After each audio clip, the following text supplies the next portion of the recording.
Welcome back to Inside Texas Baseball. I'm your host, Evan Veith, as always, joined by Nash Talks Texas. But as you can see below us, we have a new face down there. Jason Ratcliffe of 64 Analytics, one of the best sites and places to go for all college baseball stats, rankings. We've talked a lot about their rankings and ratings on our show before.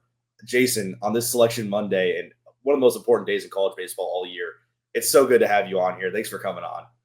Yeah, man, appreciate it. It's a really neat day for baseball. You're excited to kind of see finally who you're going to be paired up with in the regionals. You think about all the different scenarios and you try to really ultimately find that path to getting to Omaha. So it's a good day to be a fan. And we do have this path already set up for Texas. But first, that number 2 seed is where they got placed. Obviously, the goal is to get top 8 national seed. That's all you're really caring about as a team.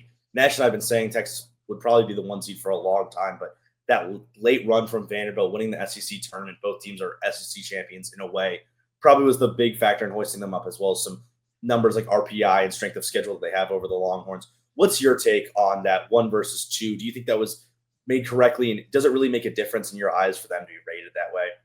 Well, I think you nailed it. I mean, frankly, there's no real difference between one and the two. I mean, really the biggest thing is going to be is who is your 15-16 matchup differential. So you could be the 1 seed, but if your 16 is harder than the 15, then frankly, you probably want to be the 2 seed. So when you're thinking about it, you're trying to think of matchups. So once you get that top 8 and you know you're going to be hosting a super regional, really it doesn't matter too much about like what's in your regional or what number you are, because by the time, even when you get to Omaha, there's maybe going to be at most 3/4 of the top 8 seeds. Mm-hmm. And then even if you get to the supers, like you may be playing your pairing, but you're really, once you just get that top 8, you're like, okay, if we win, we'll be hosting, and if we host, we can maybe go to Omaha. So I wouldn't be too torn up about the fact that you got a 2 over a 1. Really, Vanderbilt just kind of won it. At the end of the day, I think they were 1-1 both for RPI and ELO. And so it's one of the things where the committee has shown that what they're going to focus on the most is RPI.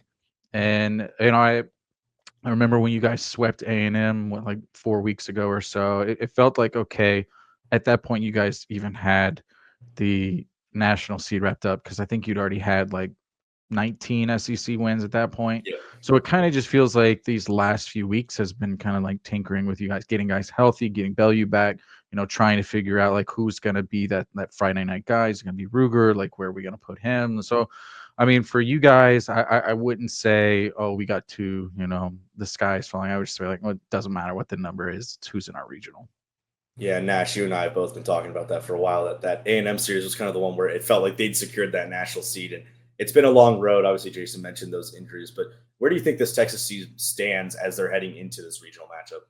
Yeah, I mean, So there, it really is kind of funny, like, looking back at the, whole, like, Texas Texas fans, as we've been, like, getting really good as a baseball team, we were, like, the entire last, like, 5 weeks, we've been trying to come up with reasons as why we weren't gonna be a national seed, right? We're like, it's not safe to say it's locked up yet, but it did feel locked up the entire time.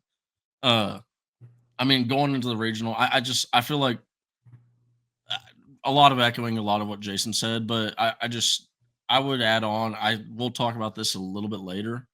Uh, it does feel like dropping down from 1 to 2 could have some more punishments later on if we were to make it onto Omaha, because there's some dangerous teams on this side of the bracket that we're on. So Vanderbilt, they absolutely did earn the number 1 seed overall. I mean, when you go through the SEC tournament, you got to beat some really good teams. That's the nature of the beast. They finished off the season really well, and on top of the RPI conversation, right? The committee has shown they care a lot about how you finish the season, Yeah. which is one of kind of the surprising things. Like, I would have honestly expected Texas to probably be a little bit lower on the 8 seed scale, but we kept seeing it. We kept seeing the projections really high, so it was like, okay, it's hard to see us dropping below a 3 seed, but I mean, a strong run in the tournament could have really, honestly, one more win in the tournament could have probably locked up the number 1 seed for Texas. Yeah, I agree with that. And I think the only big surprise you're seeing in this top 8 was Auburn at number 4. I know had a lot of people kind of interested. Jason, you have any takes on that? RPI. Yeah. I think at the end of the day, you always look back and you say, what's the team's RPI? I think they had like a top 5 strength of schedule. I think they were number 3 in the final RPI ranking. But yeah, frankly, if you're an ACC or Big 12 fan and you're seeing Auburn at number 4, you're pretty pissed. Because I think they had something like 16 or 17 SEC wins. It doesn't. Nothing beyond RPI screamed a top 4 seed, top 5, whatever they got. I can't remember specifically. 3. Yeah, they got the number 4 seed. Besides RPI, it's they have a very good team. Don't get me wrong. Dutton's very good. Irish and McMurray, they're one of the top 2 like pairings in the SEC. And next year they're probably going to be preseason top 5 because they're a very freshman laden team. But those are all kind of superlatives that don't really underline the fact that they probably beyond RPI didn't have a top 4 national. I was talking with an Auburn coach before this, and he was asking me if they should be worried about their national host. So the answer to that turned out to be definitely no. No. They were absolutely in. Yeah, and so Texas, as we're heading into this regional, they're going to be hosting here in Austin, and it's going to be just some very familiar teams, actually. If you want to bring that up, Connor, it's UTSA, who has already come in and beat the Longhorns in a 12-inning thriller. That was quite the midweek game back in March. A familiar face for Ruger Riojas, who was transferred from there last season. Kansas State is a former Big 12 opponent who has D. Kennedy, who was Texas's starting second baseman last year, and then Houston Christian, who played against Texas this year. They came to Austin, and this is 3 teams that know the dish pretty well, which I don't know how much that factors into how well they're going to play specifically here. But Jason, what's your take on the strength of these 4 teams? I know Houston Christian's pretty low on RPI, about like 94th, but UTSA top 30, Kansas State top 40. What's this draw like for Texas as a 2 seed? I think you have to be pretty excited if you're Texas.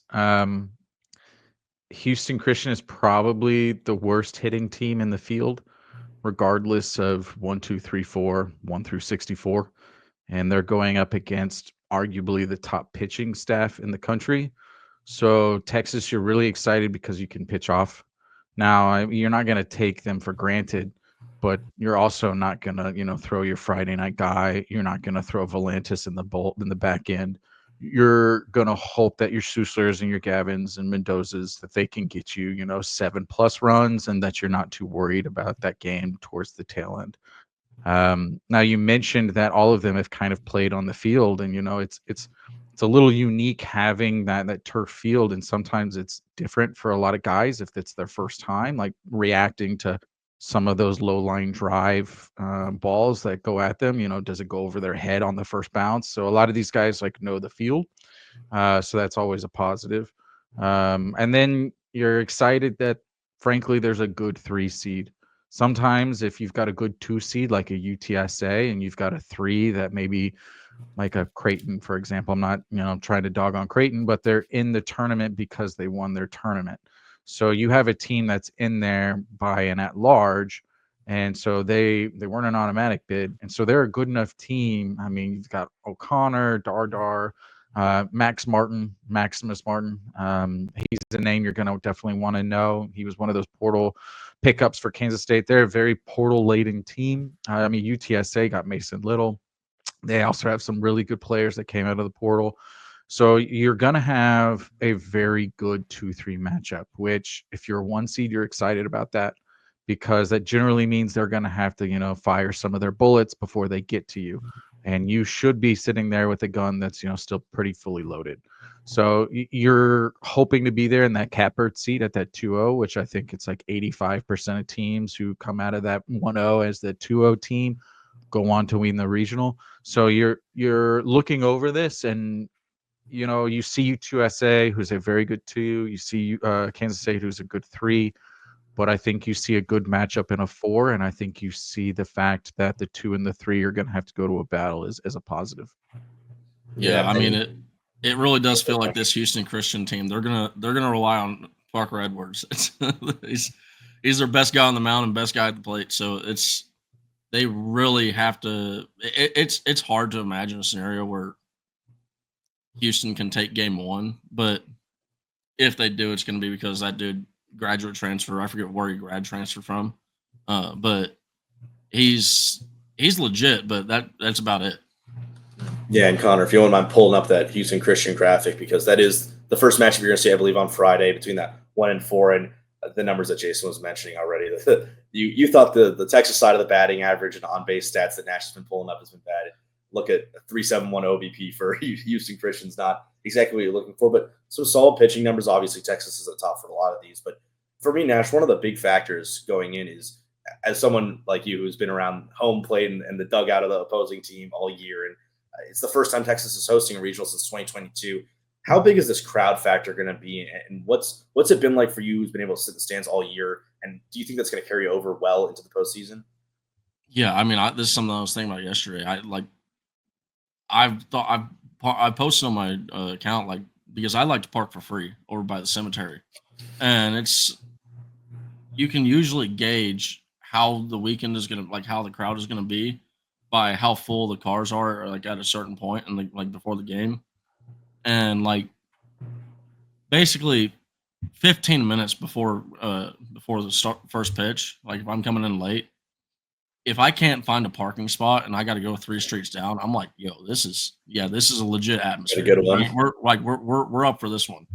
And that was the case a lot of the season. I mean, I back in February, I was posting like, man, this feels like a super regional atmosphere. The team, like the fans, there was a lot of weather conditions that could have chased away fans.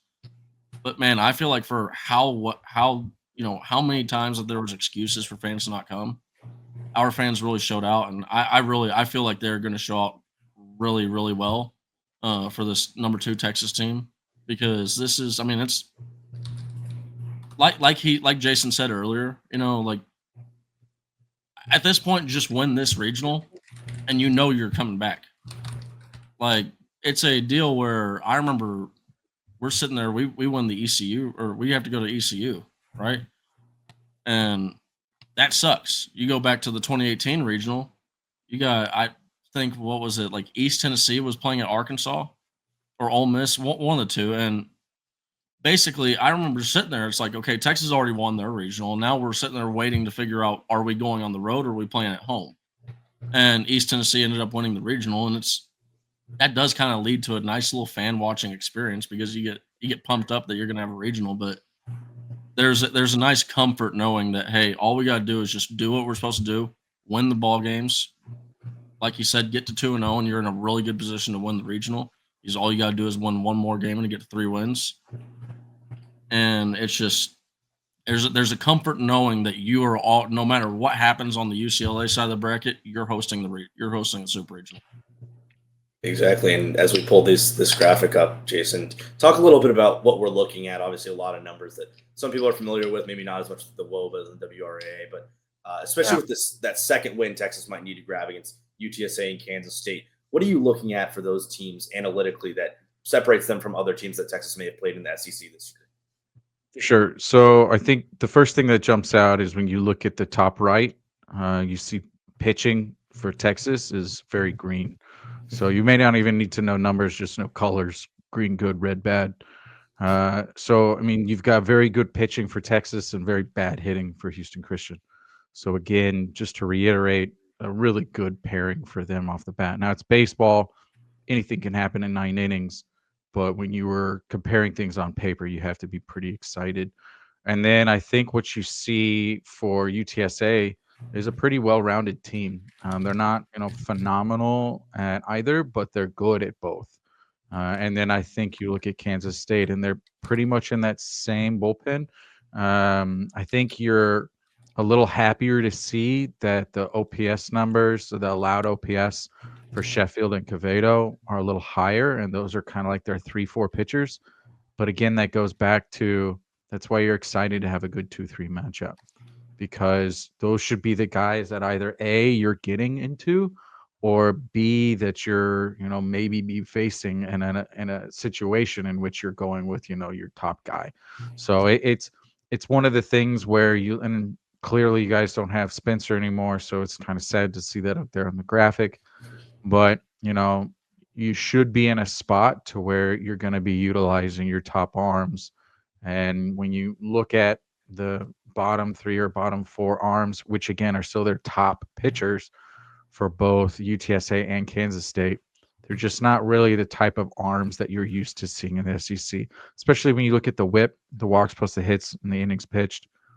Basically, you're saying you're getting 1.5 guys on every single inning, which is quite a bit, which usually means they're either walking guys or they've got an average allowed that's like in that 260 plus, getting closer to the 300. So even though we look at the hitting ranking for Texas, it's like in the 70th percentiles.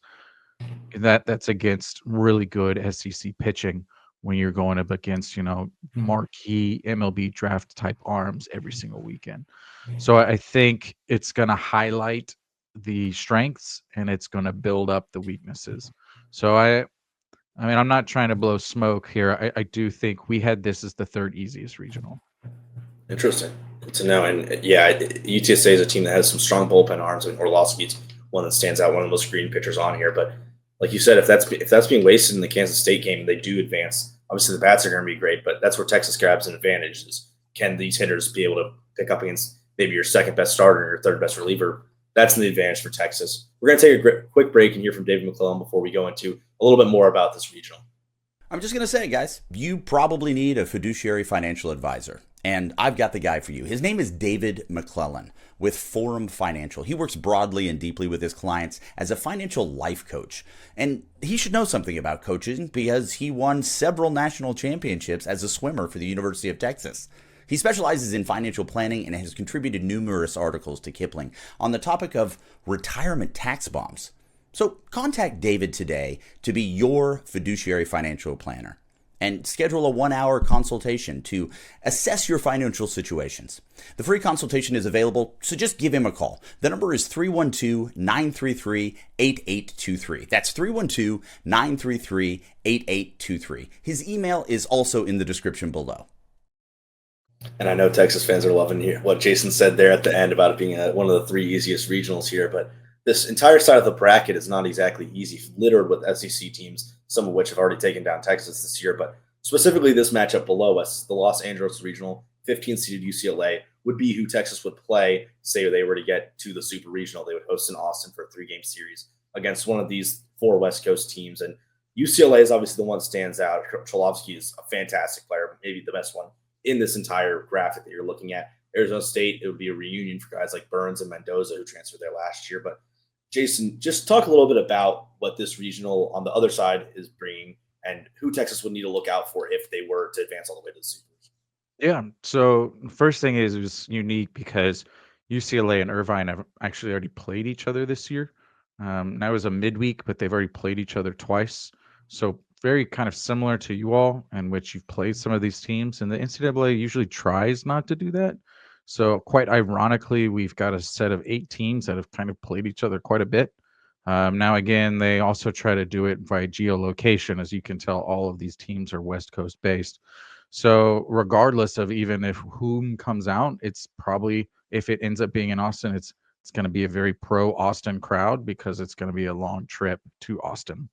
I think you look at Arizona State. Arizona State, in my opinion, is maybe the little bit of a dark horse to come out of this one. They're a team. Not a lot of teams have those like 5,000-6+ thousand OPS type hitters, and Arizona State is one of those.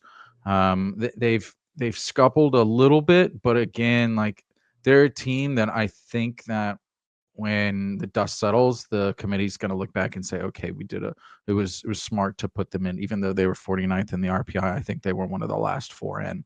So I think they're a much stronger team than their RPI dictates. And I think that's kind of built upon the fact that, the Big 12 just had a bunch of teams in that like 20 to 50 region that just kind of kept beating up on each other. So they're a good team. I'm a little, I wouldn't say hesitant on UC Irvine, but I do feel like UC Irvine is one of those 2s that Arizona State should be able to match up with pretty well. And again, you're talking about Arizona State, who's a great hitting team going up against a decent pitching team, and that's a decent pitching team, in the Big West. So it's kind of one of those things. It's like, well, if they're 70th percentile and probably like, maybe a top 100 strength of schedule, what would they be at if they were like a top 10 strength of schedule? So For me, I feel like it's either going to be UCLA or Arizona State that's going to be coming out of that. It's hard to go against one seeds in regionals just because of the math that you're going up against a 4 seed at the beginning. So in theory, you should be coming out of that 1-0, and you should be coming out of that 1-0 with a lot of your top pitchers still available. So you're usually seeing a lot of Friday, Saturday matchups in that 1-0 game between the 1 seed and either the 2 or the 3 that goes in. So I mean, right now, if I were to go in order, I would say UCLA, Arizona State, UC Irvine for the teams that would potentially, make their way to Austin if it does go to a super regional. And if it's UCLA, as you said, they've got some very marquee bats. Chalowski is one of the top ones. He'll be one of the top. He may be 1-1 in 26. It's going to be between him and Burris, Georgia Tech. I think those two guys are probably going to be fighting out 1-1, 1-2. That's going to be a really good top of the MLB draft in 26. So I think they're a good team, but they're also one of those teams that the Big Ten was really down this year. Everyone looked at Oregon and said, why isn't Oregon, above Oregon State? Oregon played like 21 Q3 Big Ten games. So the Big Ten just really struggled this year. I mean, the fact that they did Southern Cal make it in? I think Southern Cal made it in. USC. Yeah, they did. Yes. So 4 Big Ten teams made it in, which frankly was a big surprise for me. Yes, I get it. Nebraska made it in because they won the tournament. But I thought when Nebraska made it in, that Southern Cal may be on the outside looking in, because the Big Ten as a whole this year was a little bit of a struggle. So I don't know if you look at UCLA and say, hey, I feel confident that they're even a national seed. I think they had 3 Q1 wins on the season. So, and again, this is me just trying to be transparent. I think you're pretty excited because I don't think you have a very strong 15. I mean, frankly, I think the 16 is. I think Southern Miss. If I were to do head to head, I would say Southern Miss, and that's again where we were saying like which one or a 2. I think you got the better one. I think the 16 in this case is actually better than the 15. So it's at that point you're kind of getting into permutations and scenarios that are so far down the road it's hard to ever like foresee, but it does look good for Texas. Yeah, Nash. I mean, we're not as well associated with the UCLA and the West Coast teams of this, but I think the big thing that stands out for me is no SEC in any of this, no SEC or ACC teams that you're seeing in these 8 teams that Texas could potentially face on the road to Omaha, which is for me what I was most concerned about as someone who wants this team to get far. That's part of what you're doing when you're doing a show like this, but. For what would have been a matchup that you would have not have liked to have for a super regional? Say coming into Austin, what's a type of team, an archetype, or a team that maybe we've seen already that you were just praying that Texas was not going to have, and has that maybe not happened because it's a UCLA and not a Tennessee? A really good pitching team. I don't want to see another good pitching team. It's just I mean, it's one of those things that I've always, and I'm kind of interested to hear what Jason thinks on this. I personally, I'm always going to choose. I would rather have good pitching as opposed to good hitting,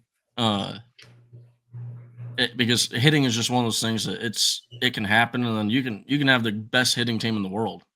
They'll still show up and they can go 0 for 10, and it's just pitching is going to show up more consistently, and also, but it's just this is a sport where like especially with more movement on baseballs, all these things.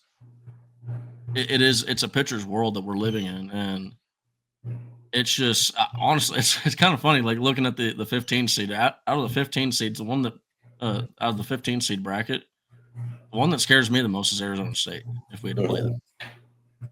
Like kind of like a little bit to the same thing with because they have good hitting and a little bit of good pitching, but yeah, I really would have rather not seen a like. I'm not sure how good Southern Miss's pitching is, but very good, very good, very good. Yeah. So we probably dodged a big time bullet there. Yeah, I don't know. I'm happy that we're kind of pairing up with some teams that even if they do have one pitcher goes out there and has a great day, we still have a really good chance on days 2 and 3. Yeah, Texas is sandwiched in between super regional opponent wise. UCLA's at 15, 16 was Southern Miss, which you're just saying, Jason, the great pitching team, and 14 was Tennessee, who has already taken down Texas this year. They just did this past weekend. So it sounds like from what Texas has been drawn here, you're pretty happy, all things considered, about where the Longhorns stand. And I do, if you want to pull up the bracket competition graphic, Connor, as we can talk a little bit more about, way in the future about the teams that maybe Texas could face in Omaha. You're seeing that these are the teams that had a number one ranking, Lowell A&M. But all three of these teams that are in the postseason are on Texas' side of the bracket. You're seeing a lot of SEC play. It's Ole Miss, Georgia, LSU, Clemson, Tennessee, and Arkansas. So even if it's not an SEC teams, Clemson is one of the top ACC ones. So I know it's not really something you care about right now because it's all about getting to Omaha. But is that maybe something that concerns you, Jason or Nash, about the future of how far this team can go, because they would have to play an LSU or a Tennessee, and specifically Arkansas, a team that has already kind of beaten up on Texas this year? Would that be something that you just don't care about until you have to care about it, or is it something to at least monitor the situation going forward? I would say the second one. I mean, just because the general likelihood is maybe half to 2/3 of the national seat. You don't really ever see it to where like most of them get in. I mean, I will say you're in the same side of the bracket as probably the two best 9 through 16, which in my opinion is Tennessee and Ole Miss. Ole Miss is really on a heater right now. Yeah. And not only that, but that would be who you'd pair up with like that first game of Omaha, because it's the 2-7 and Ole Miss is the 10. So you either play Georgia or you play Ole Miss. Frankly, I'd rather play Georgia. Georgia is an incredibly good hitting team, but that is a massive, massive field. All of those 390 home runs to center, they're just not going to get in Omaha. So I Ole Miss for me is I was saying they were a dark horse to go to Omaha a week or so ago. It definitely doesn't feel like they're a dark horse anymore. Yeah, good call. After they beat Ole Miss 2 out of 3. I mean, their bullpen right now is one of the best in the country.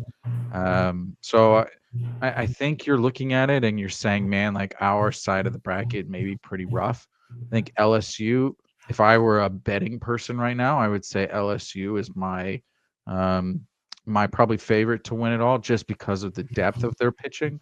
And they have a couple of guys who are really coming on strong, Shores and Meyer, who they've always thought like, hey, we can like bring them along. But now like their pitching depth is just absurd. Really, they just need to score 7 runs. And I mean, really, so that's going to be hard, because I foresee LSU being in Omaha right now, because I do think they'll beat whoever the winner is of that Clemson, West Virginia, Kentucky grouping. And then you look at it and you say, okay, then who's going to come out of Arkansas, Tennessee? I think Wake Forest is a little bit of a team to look out for here. They're one of the teams that versus like the top 50, they have a really good run differential. They're really, really hot, really, really cold. But when they're hot, they're one of the best teams in the country. They've got Donay. They've got one of the best portal transfers in the country. He came from Missouri, Logan Lunsford. So, I mean, as someone who watches a lot of Arkansas baseball, I came out of this not very happy for Arkansas, because they're going to have to, if it is Tennessee, they'd have to try to beat Tennessee 2 straight weekends in a row, basically, because they played Tennessee at Baum the last weekend of the season. So I don't know. I guess the NCAA just wasn't watching the games. It would have made a lot more sense to shift North Carolina and Arkansas, because then, that would alleviate a lot of those issues. But, again, it is what it is. And so then, I mean, really, you're talking about, all right, so if it's going to be a bloodbath to basically one of those 3 teams if we get to Omaha. But I'm not trying to blow smoke up y'all's ass, and hopefully not trying to jinx anything either. But I do think Texas has one of the easier paths to Omaha. JB Middleton, we were talking about for Southern Miss. That's a guy you don't want to play that game 1 of a super, and that's who Vandy may be having to play if they get through it. So it's one of the things where, I mean, really, I think if you're Vanderbilt, you're probably like, could we switch places with Texas? Because I think Louisville is a good 2. I think ETSU is a sneaky 3. They beat Tennessee at Tennessee. Alabama is a very good 2. They're probably the they're from an RPR perspective, they are the best 2. And then you have Miami who can get hotter. I mean, so really, frankly, Texas got an easier trajectory towards Omaha than Vanderbilt did. Yeah, it's kind of it is really kind of funny looking at that, because it's almost like Vanderbilt's got to be going, what the hell, man? Like, what? I earned a worse situation, because you look at it, Texas fans are going to be very familiar with Louisville, first team of the Jim Schlossnagle era, and that they were a team that battles, and also, now I know they're not playing Tennessee, but they can work the base paths a lot. They're very, like, there's that whole chaos term for OU, but Louisville, they are very, very chaotic themselves. And then East Tennessee feels like, to me, the most dangerous 3 seed in all of the tournament. And then you go and you look over on the other side. Yeah, well, they got Alabama, who I'm not sure what their situation was with too many SEC teams. That's pretty much all the committee looked at. Too many SEC teams. Yeah. They got to 8 and said, "Hey, we don't want to put in a 9th." But you go and you look at that. Well, they did beat Alabama, but that also can kind of maybe lead to Alabama getting a little bit of revenge later in the season. But then you got Miami, who they're a pretty good 3 seed themselves. And then you talked about it earlier. I mean, Southern Miss, they got a really good pitching staff. That's not a favorable situation. Vanderbilt's already played Louisville. It's just such an odd. I don't think. I mean, this is a hard task to do, but they put a lot of teams in there that it's almost like revenge tours for some of these teams. Like Vanderbilt went to Louisville and beat Louisville. Like Louisville's gonna want to beat Vanderbilt. It's one of the things. It's like it's hard to beat a team multiple times in a row. I'd much rather play a team that's difficult that I haven't played than play a team that I have played that's maybe a little bit less difficult but wants to beat me. I do think Vanderbilt got a pretty difficult draw, not horrible, like not one of the harder ones, but definitely not one of the easier ones. From an easier regional, we had Auburn, Baton Rouge, Austin, Chapel Hill, Clemson. And for the harder regionals, we had Oxford, Tallahassee, Hattiesburg, Fayetteville, then Eugene. So I mean, I think you're looking at Vanderbilt and saying, like, we have a manageable regional, but you're also saying we're the number 1 seed. Like it should be a little easier than manageable. But unfortunately, the 400-mile limitation wins out on a lot of these discussions. Yeah, and I was just about to say, you do have to give the committee some grace, because they have to not only seed these teams, make sure they're in the right tiers of brackets, but also say, hey, all of these teams, pretty much everyone's either in the Southeast or on the West Coast. So good luck finding a spot to put all these guys. But of course, there's so much to look into with these seeding things. But let's narrow back down into Texas's specific regional and talk about some players. Specifically, Jason, I'd love to know, our fans have been getting a lot of our takes on the Blues, the Galvans, the Schuslers, the pitching staffs, some of the individual guys on this team. They've heard us talk all year about them, and Nash is a great guy with the data around all these players. But who are some kind of X factor guys or players you're really looking out for in this awesome regional who are going to make a big impact for the Longhorns? So it's obviously Baloo. So he came back the last weekend of the season. Like, is he fully back? I know he hit the big bomb versus Oklahoma. Like the assumption is yes, he's ready to go. And if he is, he's instantly one of your better hitters. I think you have to say for Texas, frankly, I think Ruger really struggling down the end kind of threw a big wrench in the whole situation of what does our pitching rotation look up like. Do you go Luke Harrison as your primary guy? My assumption is yes. But it really feels like the whole goal is to get to the 7th and just hand it over to Volantis for those last 6 to 8 outs or so. But it's kind of one of those things. Sometimes you have to get there, and that's kind of what happened in the Arkansas series. Is they just couldn't they didn't have a lead going into the 7th to bring him on. So it's like if you don't have that lead going into the 7th, like it's pretty hard to bring him in. So I think the big question for Texas is going to be, do you have the pitching staff, to kind of answer some of those questions in the 1 through 6 innings? But again, frankly, you're not going to have to answer that versus Houston Christian, because you're going to have good enough pitching to quell some of their hitting. And then I do think your A guy, probably your Luke Harrison, is going to be going up against the B individual for UTSA or Kansas State, who may not even definitely does not have the bullpen depth that Texas has. So, Grayson Saunier, the Ole Miss transfer, I feel like he's going to be like a big person that's going to be a part of this regional, someone who can get you from that like 6 to 8, 5 to 7, and maybe that 1-0 game or maybe the 2-0 game. Basically, the setup guy for Volantis. I think that's going to be a big portion of this regional for you all. Is okay. We had Ruger, who had like a good 4 innings, maybe he had like 2 earned. How do we get to Volantis? I think that's going to be the question mark. And so I think you're going to be looking at a guy maybe a little less used, like Grayson, who maybe he's like, no, now we need to bring him on, and who's really started to come on near the tail end of the season. I mean, you've got your Schlusslers, you've got your, Galvans, your Flores, Mendozas, etc.